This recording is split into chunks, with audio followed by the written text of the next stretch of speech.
Hold all of that in our heart and mind.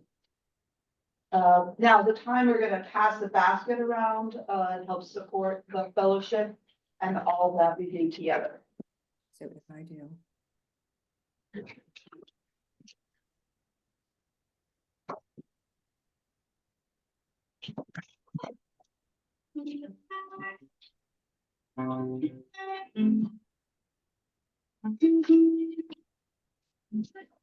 I hear you calling my name.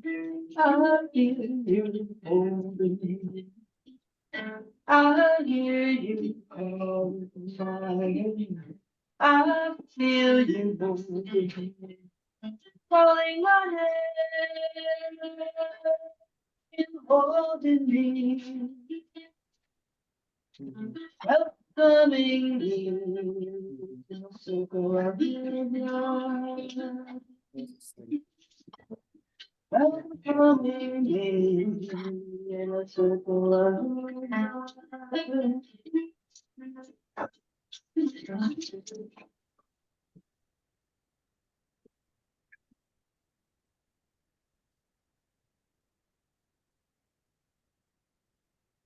Thank you for all of your gifts. So I'm going to start with a story, and this is called Weaving the Story of Our Lives. And those people who tuned into the General Assembly Sunday morning program will have heard this story before. It's from a collection of stories through the Mickle Woods by Elise Gregory. In a kingdom long ago, there was a weaver who spun stories out of thread. One day, an owl, white as winter, perched in a nearby tree. I should like my story being woven out of clouds, said the owl. As you wish, said the weaver. And the owl brought the woman strings of clouds round as pearls. But every time she tried to weave them in and out, they would dissolve quickly as dew upon the grass. The owl blinked with his great eyes. Perhaps we should add some moonlight, he said. That's that kind that shimmers on the water. As you wish, said the weaver. But though the owl brought baskets of jeweled moonbeams worth more than a king's own crown, the story's cloth would not take shape. I do not understand, said the owl. I have chosen beautiful things for the weaving of my story. Ah, said the woman, but sometimes the cloth will pattern itself whether we will or no. You must bring everything, chosen or not. And the owl flew over the mountains and through the valleys. He gathered jade green as ginkgo leaves and raspberries red as blood. He flew past villages that were peaceful and countries ravaged by war. And when he returned with all of the things that he found, the weaver smiled. These will do, she said. So she took the things that the owls had brought, the threads of sunlight fine as silk, the cobwebs gray as skulls, and wove them together into a cloth. And when the owl pulled his story around him, it was so full of woe and gladness, so beautiful and strong, that when he stretched out his new made wings, the people thought he was an angel hovering over a breathless sky.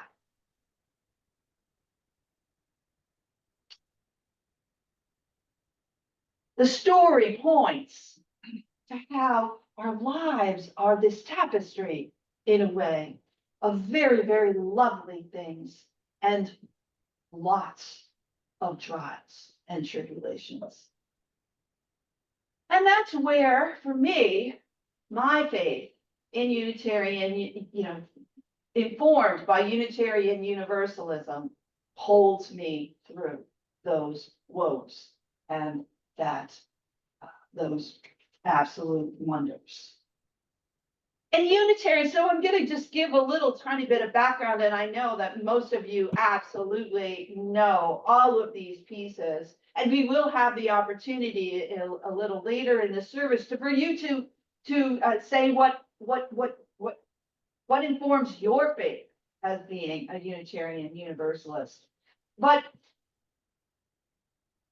Unitarian Universalism offers a way of being religious, spiritual as well, rather than adopting a religious doctrine. Religion is an ongoing search for spiritual depth and meaning in our lives. And interestingly enough, each of us has to find our own way. One of the misnomers about Unitarian Universalism is that you don't have to believe anything. And that's simply not true.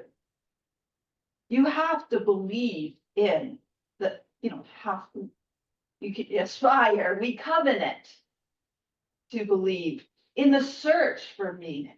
It's not a willy-nilly thing. And it's so much harder in one sense than someone telling you, you believe this. So this is a religious, spiritual quest where we honor the individual freedom of belief and celebrate the diversity of people and ideas that we find here. We learn from each other, respect and support each other, and work together to make ours a more just and compassionate life. We are emboldened to bring reconciliation where we find division, to make individuals and the world one. Which kind of brings us to, okay, where did Unitarian and Universalist come from? The Unitarian name came from a slur in the 1800s. It was a group of intellectual folks in Boston who studied the Bible and did not find three. They found one God. And so they were kind of insulted. Oh, it's the Unitarians. And Dr. Reverend William Ellery Channing in 1819 said, fine, yepper, we're Unitarians. And what that means is that, in one sense, and this is a break from Christianity in a way, is that they thought that Jesus was a prophet. Jesus was an exemplar, but not a God.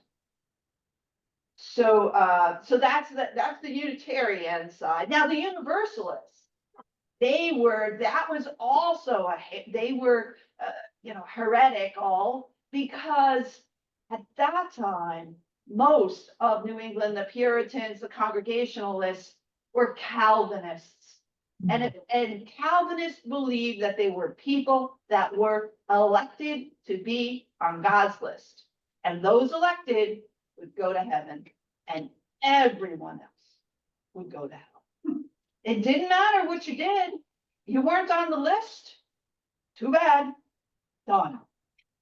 And the Universalists said, oh, no. Not our God. Not our God. Our God offers salvation to everyone. Universal salvation. Now, the Universalists were not Unitarians. They were very much Christian, Trinity, and that. But they believed that it was good works that got you into heaven. And so the Universalists were the social reformers. They were Clara Barton, they were Florence Nightingale. They were those people that were working very hard to make heaven on earth. and to really join and talk about inclusion and taking care of the poor and helping and help and made amazing contributions.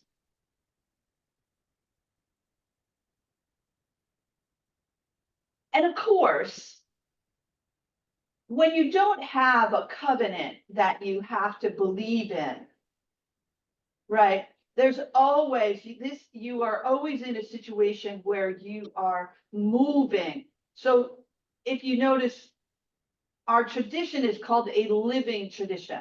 It's not stopped in any point.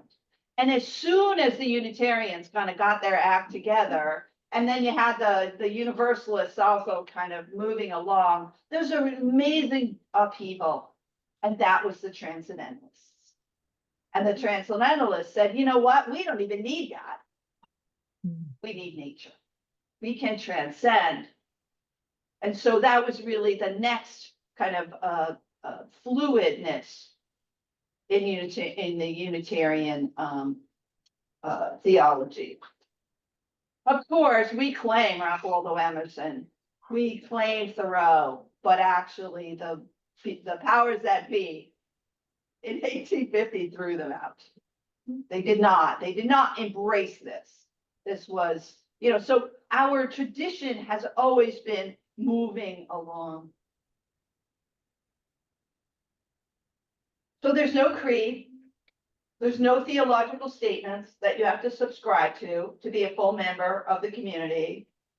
The freedom in free religion is not so much the freedom to believe anything you want, but rather the freedom to believe what you must. Therefore, to be a Unitarian Universalist is to accept the call to lifelong spiritual work.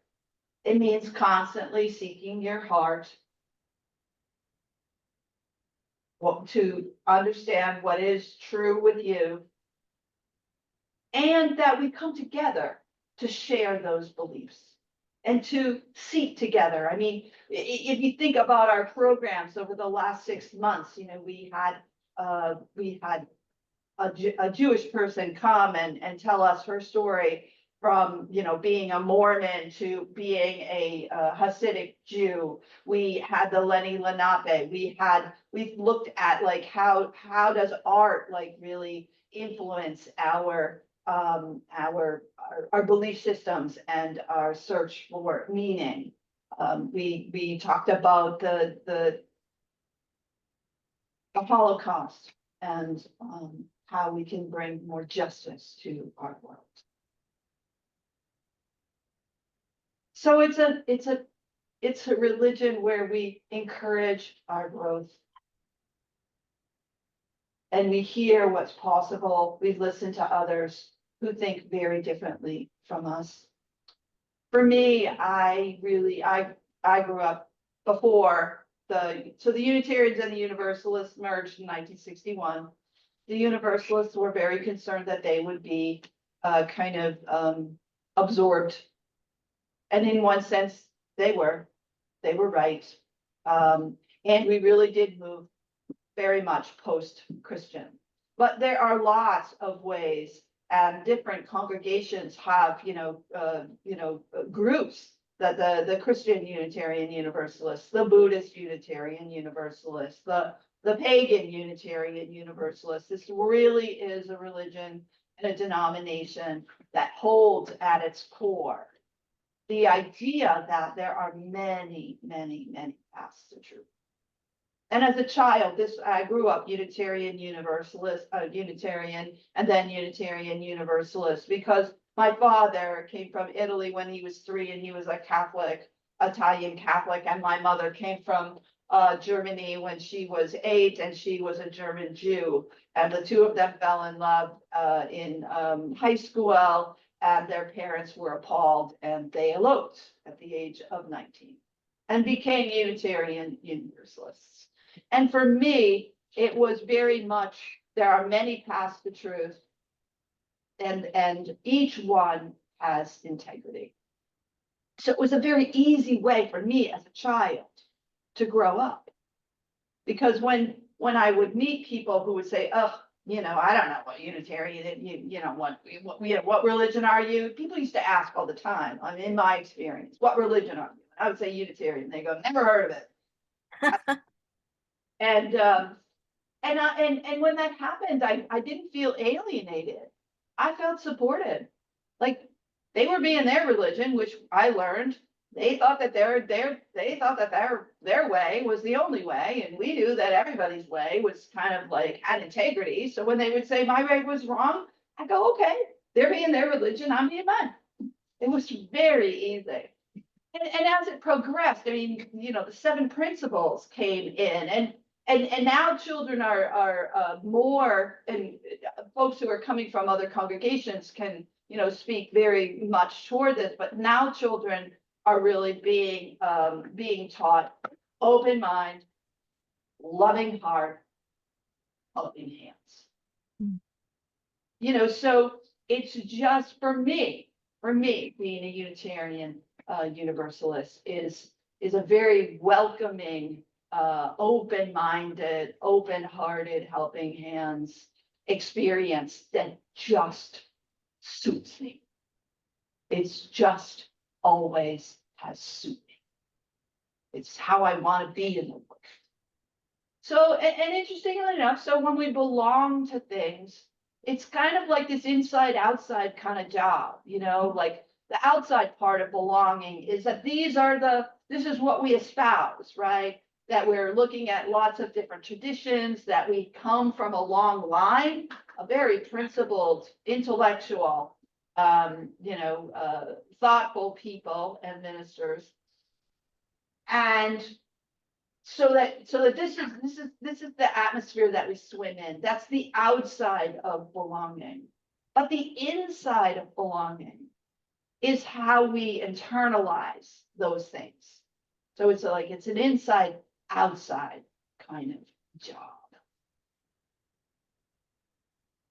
Because really everything is both and. So now's the time we're going to welcome Jill, who wants to become a member, and anybody else who wants to, recommit is totally fine, or join. And the fellowship does not have, as I've already just explained, there's nothing you have to subscribe to in terms of, I believe this. There's no statement of fact or belief system that's required.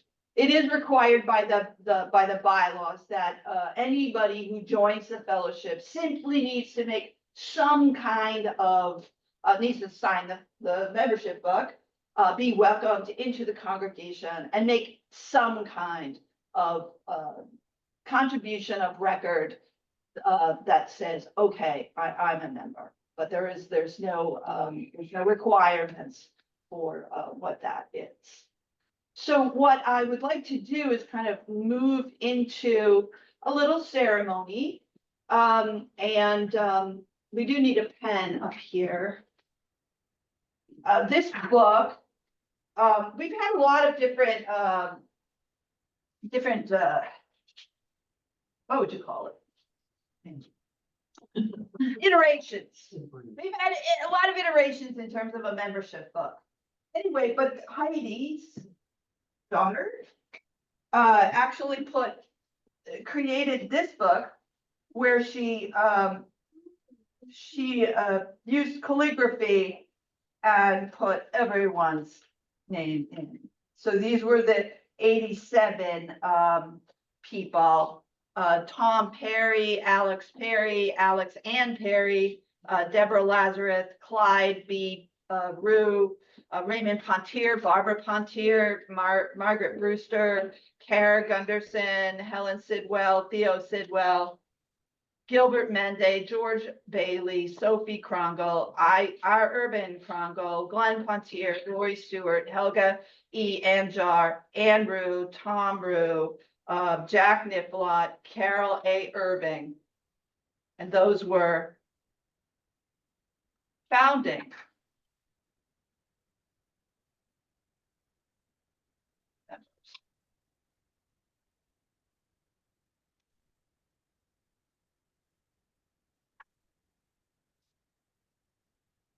And it goes on through 88. Jay Seamus, Sarah Reed, Kate Reed, Margaret Bryant, Carmen Hernandez, Daniel Taft, Stephen Green, Laura DeSimone, Eve Murphy, John Rue, Jane Esco, Robert Brewster, then 91, Colette. And it goes on through the years. Tom Lisenby, June 6, 1993. Sharon Page, November 8, 1992. And it goes on. And so I invite you all to look at this. There's quite a lot of names, all of whom joined. So.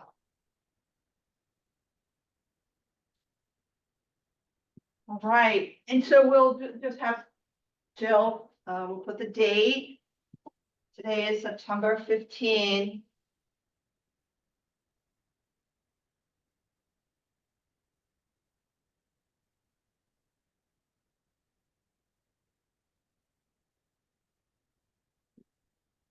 And what I asked Jill to do is to just comment and kind of just say why, just one sentence. We already rehearsed it, you know. I've expanded that a little bit. Okay. My brain, let's see how I But after Jill, in one sense, lets you all know why, we will sing. We hear you. We are here with you. Try it. We hear you. We are here with you. And what I would really love, if you feel comfortable, is that after we sing that through twice, if someone else would like to join in and just say one sentence about why they joined, you know, why they are Unitarian Universalists, we will sing all of that. We hear you. We are here with you. Okay, Jill, here's your moment. Oh, okay. It will be short because not good at speaking in front of people. Oh my. Should I sign first or talk first? Sign. Talk louder in any case. Oh, I will. I can do that. Okay, sign first. Sign first. Sign first.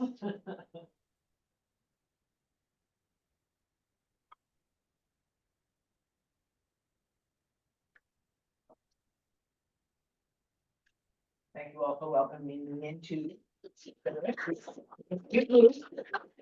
I grew up as a Lutheran, in the Lutheran church, but it never really fully suited me. And I really always knew that if I went elsewhere, it would be a union.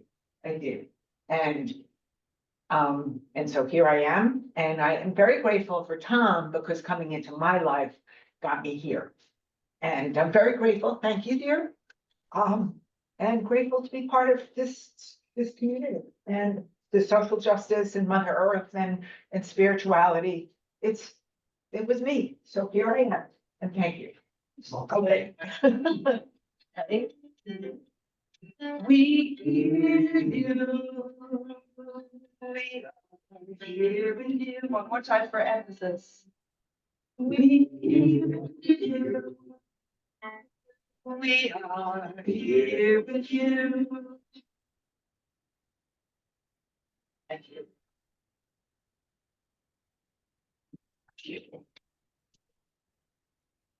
Anyone else wanna song too? Andrea.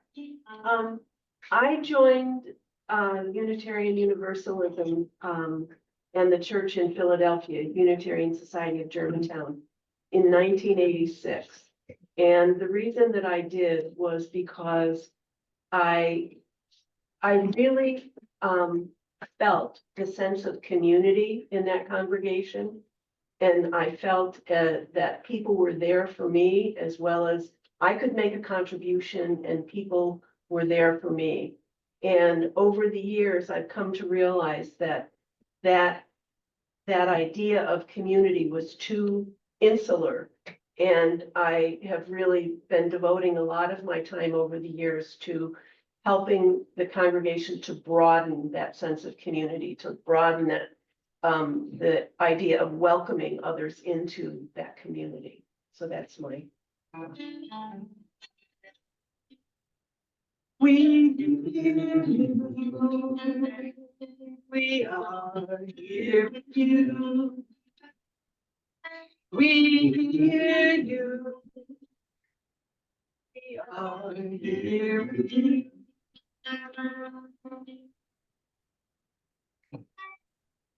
I come from 40 years of the Ethical Culture Society, and that's a humanist religion with no creed and no God.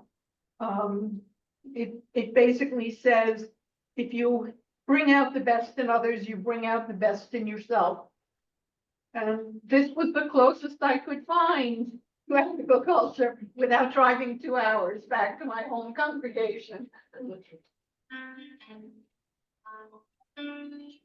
We hear you, we are here with you. We hear you, we are here with you. Steve. I originally joined the what was then the Unitarian Universalist congregation of Las Vegas back in 1994. I had just moved into the area and I was going through the listings of various church services. I wasn't a member of any particular church because I'm a Wiccan and I was practicing solitaire. And I noticed that one October they were having a discussion on Earth religions, and so I thought I would attend just to, just to see what they're talking about, but also to help add to the conversation. And these people were very open, very friendly, and I eventually joined their group. And when I moved here, this is the only place I could find other than online for the Church of the Larger Fellowship.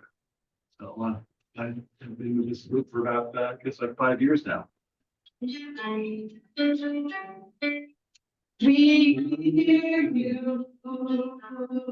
We are here with you. We hear you. We are here with you.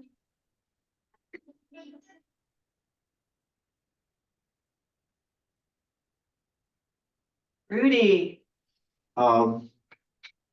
In 1984, we left Chicago and moved to Rochester, New York for a couple of years.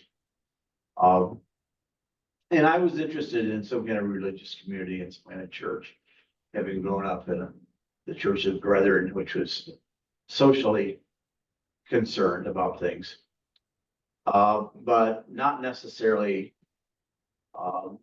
God-oriented per se. And for lack of a better term, I'll say that in Rochester, the town atheist died. And in the newspaper, in the Democrat Chronicle, maybe, I'm not sure what the name it was, they quoted some nuns in the local Catholic church as what a wonderful person this was, and how much he contributed to the community and how helpful he was to them, as I remember the story. But he certainly could not be put to rest in the Catholic Church because he wasn't a Christian. And it was noted that a memorial service would be happening at the First Unitarian of Rochester. And I thought, I think this is a good place for me. This is the kind of thing I want to know.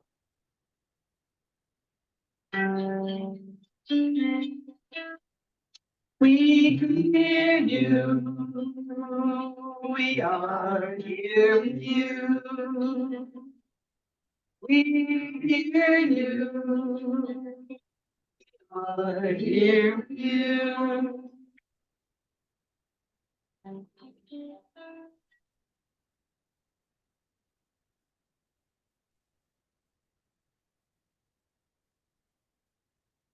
Sharon, Sheila, anybody wanna get some too? I'll say something. I had a friend named Karen Putnam when I lived in Southly, Massachusetts. She was a way out gal, but she was great. And her husband was the editor of Mad Magazine. His name was John Putnam. She was Karen Putnam. I think they were separated. And I think that she might have been the inspiration for his magazine because she was somewhat mad, but she was great. And on Sunday, she would go to this Unitarian church, I guess in Pittsfield. I never asked about it because I had no religion and I wasn't interested in anything.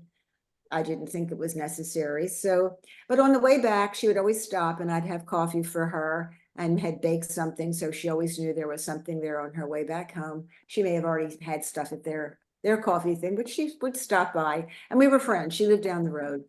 And so when I came to Lackawaxen and I realized I was surrounded by people that saw me as an outsider and I was never going to be an insider of any kind if I lived there, I heard on WJFF that there was a Unitarian Fellowship and I remembered, oh, my crazy friend Karen went there and if it was good for her, it's probably good for me because most people think I'm a little off also. So I rode up to Innisfree. Anne Rue, I knocked on the door. It was Saturday. There was a service that day. I just wanted to make sure I knew I was coming to the right place. And I asked, when is the service? And she told me. And there I started coming. And I think in all the time that I've been a Unitarian, I can only count maybe 4 or 5, maybe as many as 10 times that I've missed a service. I'm always here, whether you like it or not. I always show up. I always show up because I think that every time I show up, it makes me realize that it's my obligation to become a better person and a better Unitarian. It reminds me every week what I can improve upon. So I find it very useful for me to live in the world being Unitarian, but I find that other people find me very useful because they don't want to be like me, but they talk about themselves. People just feel comfortable. And I think that that's what we have. We have an openness. We talked about the open mind and the open heart and even the open hand. People recognize that instantly, no matter, they don't know what religion I am most of the time, but they recognize something that they don't see in everyone. And it makes them feel very comfortable and comfortable enough to share things that I don't know why they want to do that, but there's something about it. And I appreciate that. And they seem to appreciate it. So that's kind of my story. We hear you. We are here with you. We hear you. We are here with you.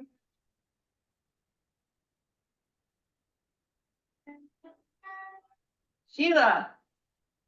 Mine was just, I wasn't shopping for a religion.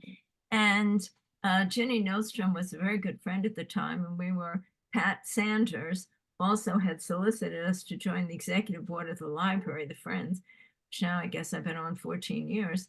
And I started coming to the services and I liked Gloria. I liked, oh God, what was her name? Johnson, Judy Johnson. I like Carol Rockland. I love Barbara and Georgette. Then Nan joined, and I was just very comfortable with the Friends. I think that's the word, a perfect word, comfortable. And I enjoyed being there. And finally, I joined because I got embarrassed. I was coming all the time, and I thought, you know what? I better join. I started to feel like a moocher. So that's exactly why I joined. And I guess I've been a member probably now 12 years, something like that. And before my knee, I really missed a service, but unfortunately, I don't know if my destiny has embraced me or what, but I will tell you one thing, I will never ever use the handicapped toilet again unless absolutely no one is in the room because I can see how essential that is. And I think I was always pretty much a compassionate person, but I think through the constant pain that sometimes makes you nauseous, not constant, but very frequently there, I think I have more compassion for anybody that has any kind of affliction. And I always thought I had that, but believe me, it rings true now.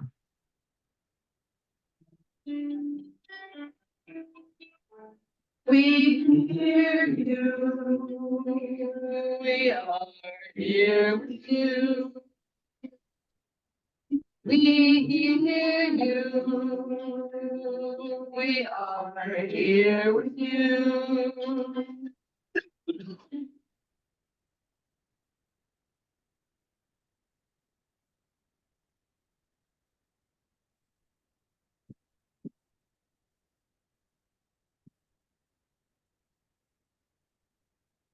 Everybody said their piece? You know, when anybody wants to jump up and go, oh my God, I'm so inspired, I'm joining. You can. No pressure. Okay. Welcome, welcome all.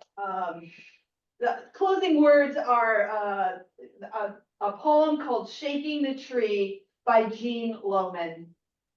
Vine and branch, we are connected in this world of sound and echo, figure and shadow. The leaves contingent, roots pushing against earth. An apple belongs to itself, to stem and tree, to air that claims it, then ground. Connections balanced, each motion changing another. Precarious, hanging together. We don't know what our lives support, and we touch in the being together. Least shifting, shift of breath. Each holy thing is borrowed. Everything depends. For our benediction and extinguishing the chalice, we'll do these words first, and then we'll extinguish the chalice. So what I need you to do is repeat the last word that I say, and then add the word together. As we end our worship, let us pause. Pause together. As we prepare to leave this holy space, let us breathe. Breathe together. As we surrender to the remembrance of this time, let us rest. Rest together. Let us always remember together that we are connected. Connected together. Always. Always together.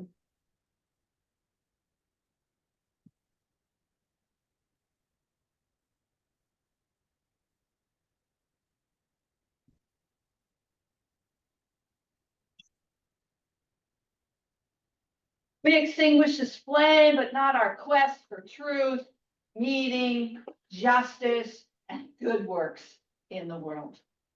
These we make manifest till we are together again. Amen. Amen. Thank you all for your participation. Thank you, thank you. Sharon, no one want to say something. Unitarian Universalism rocks. Bye, Sheila. Bye, Sharon. Bye-bye, guys. Hold on, Sharon. Are we, online? Yeah. Well, I wanted to cover some. Okay. Nan will call you, Sharon. Okay, thank you. Okay. Time for refreshments, coffee, and fellowship. We will, sure.